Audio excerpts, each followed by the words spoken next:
Hello everyone, welcome back to my YouTube channel Study with Chaudhary Darshit. So in the previous video we will discuss about growth, development and characteristics of growth and development. Now in today's video we will discuss about the difference between growth and development. So let's start the presentation. So आज के हम presentation में बात करेंगे कि जो growth है और development है वो एक दोनों जो है उनमें क्या क्या differences हैं. तो सबसे पहला जो एट्रीब्यूट है वो है एस्पेक्ट का, कि ग्रोथ के जो एस्पेक्ट्स क्या हैं और डेवलपमेंट के एस्पेक्ट्स क्या हैं. तो ग्रोथ इज़ अ पार्ट और an aspect of developmental process of human being. कि जो ग्रोथ है वो एक पार्ट है या फिर हम कह सकते हैं डेवलपमेंट का एक एस्पेक्ट है, एक प्रोसेस है ह्यूमन बीइंग्स में.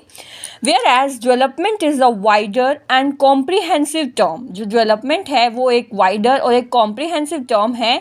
It includes growth and cover all those changes which takes place in organism. इसमें ग्रोथ के अलावा और बहुत सारे चेंजेस जो हैं वो सारे के सारे चेंजेस इन्वॉल्व होते हैं.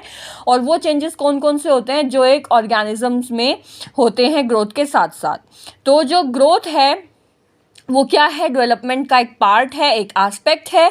और डेवलपमेंट क्या है, ग्रोथ के साथ साथ और जितने भी ह्यूमन बॉडी में ऑर्गेनिज्म में होने वाले जो चेंजेस हैं उन सबको जो कवर करता है वो क्या है, हमारा डेवलपमेंट. सेकंड है हमारा एस्पेक्ट एट्रीब्यूट, वो है continuous. So growth is not a continuous process. कि जो ग्रोथ है वो एक निरंतर चलने वाली प्रक्रिया नहीं है. It start with conception. ये कंसेप्शन के साथ स्टार्ट होती है, यानी कि जब बच्चा जो है गर्भ में आता है तब वो स्टार्ट हो जाती है, but ends at the some particular age. लेकिन एक पर्टिकुलर एज के बाद जो है ग्रोथ जो है वो रुक जाती है. लेकिन जो डेवलपमेंट है is a continuous and life long process. Development जो है वो एक निरंतर चलने वाली, लाइफ लॉन्ग, जीवन भर चलने वाली प्रक्रिया है. It starts with the birth of the child and ends with the death of the individual. जो डेवलपमेंट है वो बर्थ के साथ स्टार्ट होती है और कब ख़त्म होती है, जब इंडिविजुअल की जो है डेथ हो जाती है तब. तो ये कॉन्टिन्यूअस नहीं है और डेवलपमेंट जो है वो एक कॉन्टिन्यूअस प्रोसेस है. थर्ड एट्रीब्यूट है वो है changes. Growth refers to changes in particular aspect of body and behaviour. Growth का क्या मतलब है कि चेंज होना एक पर्टिकुलर एस्पेक्ट में, बॉडी के एक पर्टिकुलर पार्ट में या फिर बिहेवियर में, वो जो है क्या ग्रोथ के चेंजेस होते हैं. और डेवलपमेंट में क्या चेंजेस होते हैं, development refer to changes in various part of the body and behaviour as whole. Development में जो है बॉडी के अलग अलग पार्ट में चेंजेस के साथ साथ बिहेवियर में क्या क्या चेंजेस होते हैं, बिहेवियर में क्या क्या डेवलपमेंट होती है एज अ होल, वो सारे डेवलपमेंट में आते हैं. उसके बाद है attribute qualitative and quantitative. So growth refers to increase in size, height, weight. तो ग्रोथ का क्या मतलब हुआ कि साइज में इंक्रीजमेंट होना, हाइट का बढ़ जाना, वेट का बढ़ जाना.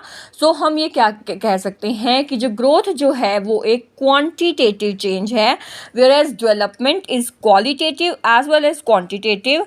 It refers to changes in structure, form, shape as well as improvement in functioning. So development जो है वो क्वालिटेटिव और क्वांटिटेटिव दोनों है. क्वालिटेटिव कैसे है कि इसमें जो है हाइट वेट के साथ साथ जो है कि जो बॉडी में क्या क्या चेंजेस आ रहे हैं, स्ट्रक्चर जो है वो कैसे चेंज हो रहा है, शेप कैसे जो है वो पहले जो है बच्चा पतला था फिर मोटा हो गया, या फिर पहले कोई मोटा था पतला हो गया, तो शेप में चेंजेस आना, उसके स्ट्रक्चर में चेंजेस आना. और जो फंक्शनिंग है बॉडी की, इम्प्रूवमेंट जो है वो फंक्शनिंग में कैसे कैसे इम्प्रूवमेंट हो रही है. सो इन सब के वजह से हम कह सकते हैं कि जो डेवलपमेंट है वो क्वालिटेटिव भी है और क्वांटिटेटिव भी. नेक्स्ट एट्रीब्यूट है हमारा improvement. So growth refers to improvement in structure और बॉडी. तो ग्रोथ में क्या है, इम्प्रूवमेंट होती है स्ट्रक्चर में या बॉडी में. हम कह सकते हैं development refers to improvement in structure as well as functioning of various part of the body. कि स्ट्रक्चर के अलावा जो बॉडी के अलग अलग पार्ट्स हैं उनकी फंक्शनिंग में कैसे इम्प्रूवमेंट हो रही है वो डेवलपमेंट में आता है. नेक्स्ट है हमारा attribute integrated. So growth is not a integrated process. Growth एक इंटीग्रेटेड प्रोसेस नहीं है. It refers to change in physique only. इसका क्या मतलब है कि सिर्फ सिर्फ फिजिक में चेंजेस हो सकते हैं, whereas development is an integrated process. It implies change in size, proportion, disappearance of old features, acquisition of new features, experience with others and intention with environment. So growth जो है वो हम क्या कह रहे हैं कि एक इंटीग्रेटेड प्रोसेस है. इसमें क्या होता है कि सिर्फ फिजिक में चेंजेस आते हैं, बॉडी की बनावट संरचना में जो है वो चेंजेस होते हैं, लेकिन जो डेवलपमेंट है वो एक इंटीग्रेटेड प्रोसेस है. इंटीग्रेटेड प्रोसेस कैसे है? इट इम्प्लाइज, इसमें क्या आते हैं, चेंजेस इन साइज, बॉडी के साइज, जो साइज है उसमें चेंज आ रहा है, उसके प्रोपोर्शन में आ रहा है, थिन थिक में आ रहा है. डिसअपियरेंस ऑफ ओल्ड फीचर्स, जो बॉडी के ओल्ड फीचर्स है वो डिसअपियर हो रहे हैं. एक्विजिशन ऑफ न्यू फीचर्स, ये नए फीचर्स का आना, एक्विजिशन आना नए फीचर्स का. एक्सपीरियंस विद अदर्स, साथ के साथ जो है हम दूसरों के एक्सपीरियंसेस जो है उनसे सीखते हैं, इंटरेक्शन से सीखते हैं, एनवायरनमेंट से सीखते हैं. तो वो सारा का सारा डेवलपमेंट जो है उस प्रोसेस में आता है, इसलिए हम कह सकते हैं कि ये एक इंटीग्रेटेड प्रोसेस है. नेक्स्ट हमारा जो डिफरेंस था वो था organism and environment. So growth is primarily the function of organism rather than environment. जो growth जो है वो किसका function है? primarily organism का function है, ना कि environment का, whereas development is the function of both organism and environment. Next हमारा एट्रीब्यूट था subject. The changes produce by growth are the subject of measurement. जो चेंजेस जो हैं ग्रोथ के थ्रू प्रोड्यूस होते हैं वो क्या है? मेजरमेंट का सब्जेक्ट है. Whereas development implies changes in structure as well as improvement in functioning and behavior. Next जो हमारा डिफरेंस है वो है may not with without. So growth में और मे नॉट ब्रिंग डेवलपमेंट, कि जो ग्रोथ है वो हो भी सकता है और नहीं भी हो सकता कि डेवलपमेंट लेकर आए.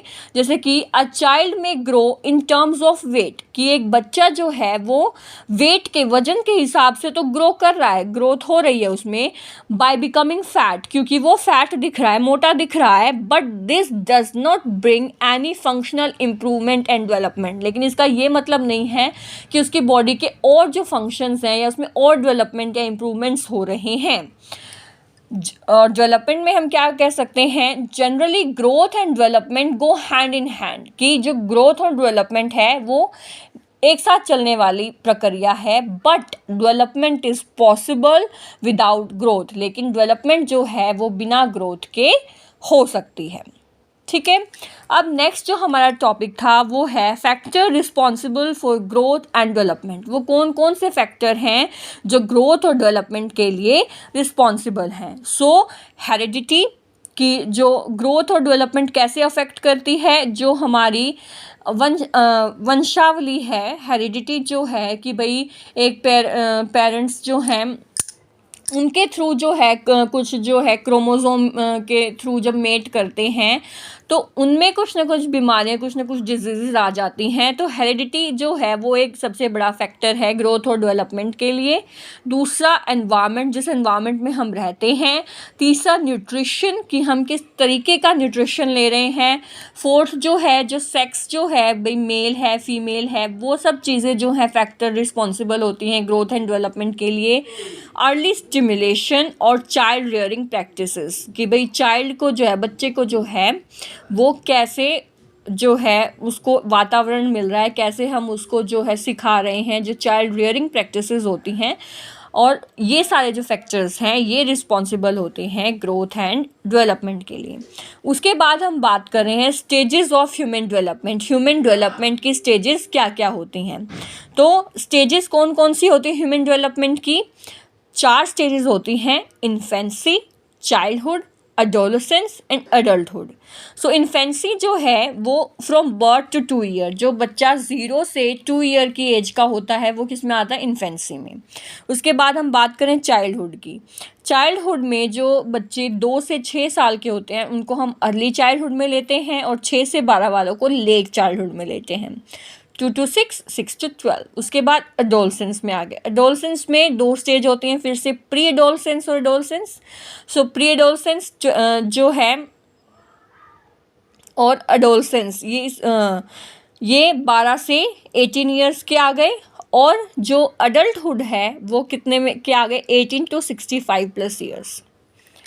सो आगे जो है हम इनकी स्टेजेस करेंगे कि इन्फेंसी में कैसे कैसे ग्रोथ डेवलपमेंट होती है, चाइल्डहुड में, एडोलसेंस में, एडल्टहुड में.